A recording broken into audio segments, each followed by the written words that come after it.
Assalamualaikum and a good morning everyone. My name is IFFA SOFEA binti Muhammad SABRI, and today I will present my module 1, Building a Safer Workplace Through Safety Awareness, Policy Improvement and Technology. The main issue identified is inconsistent PPE compliance among production employees, mainly due to low awareness, weak monitoring and limited engagement.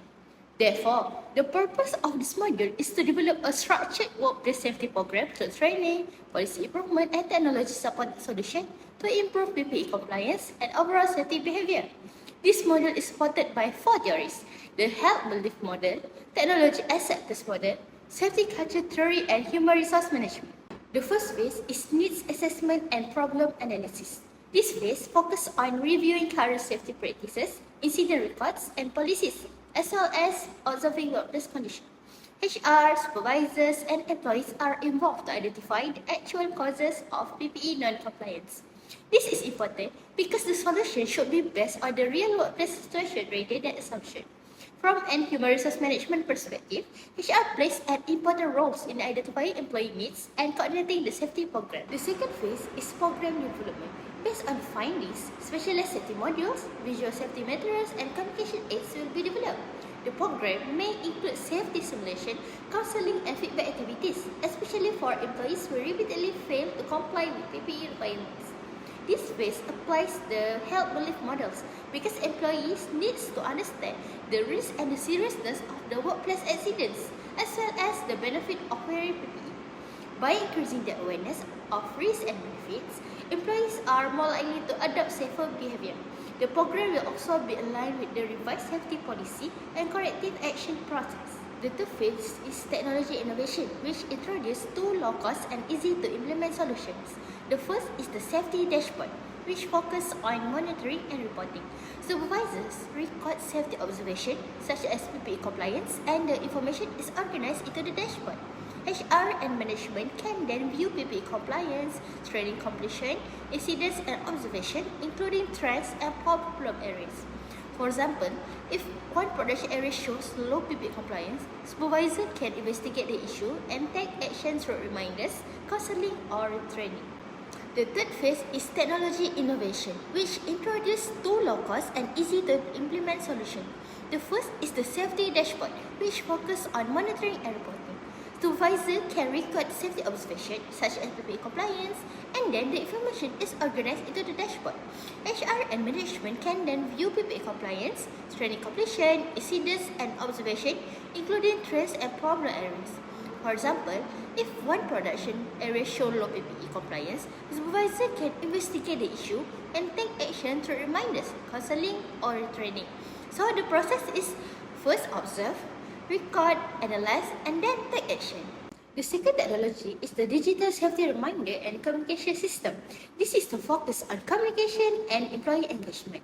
HR or the safety representative can prepare safety reminders, announcements, and updates which can be shared through WhatsApp, Telegram, or email. This phase applies the technology acceptance models because the technology is designed to be useful and easy to use.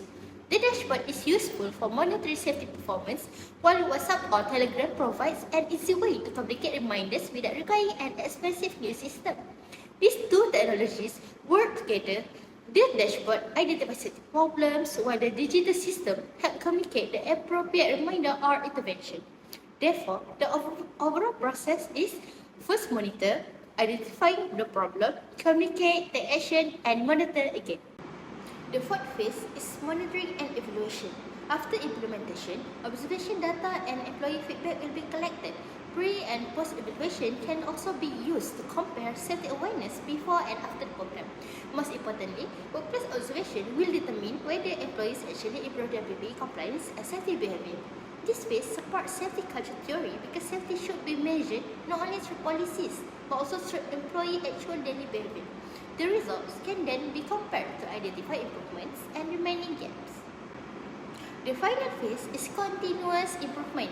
Based on the evaluation results, employees who still show non-compliance may receive counseling or retraining. Safety materials, policies, and communication can also be updated when necessary. This further strengthens the safety culture because continuous improvement encourages safety to become a daily habit rather than just a requirement. From the human resource management perspective, HR continues to support employees through training, counseling, communication, and monitoring. For implementation, the project uses simple and accessible tools such as dashboard platform, WhatsApp or Telegram, Google Forms, and Canva. The proposed duration is 1 to 3 weeks, covering assessment, implementation, and evaluation. The main responsible parties are HR, supervisors, employees, and the safety representative or management. Finally, this project is expected to achieve several positive outcomes. First, higher safety awareness, where employees better understand workplace risks and the importance of using PPE correctly. Second, improve PPE compliance, where employees consistently wear the required PPE while working. Third, better monitoring and faster response, because the safety dashboard allows HR and supervisor to identify safety issues and trace more quickly. Fourth, a stronger safety culture where safe practices become part of employees' daily work behavior. The use of digital reminders also help ensure that important safety information reach employees quickly and consistently. Ultimately, these improvements are expected to contribute to a safer workplace and fewer safety incidents, guidance, and support. In conclusion, Module 1 combines safety awareness, monitoring, and technology to improve PPE compliance. The safety dashboard supports better monitoring, while the digital reminder system improves safety communication. Together, this solution helps create a safer workplace with more consistent safety practices and fewer incidents. That's all from me. Thank you.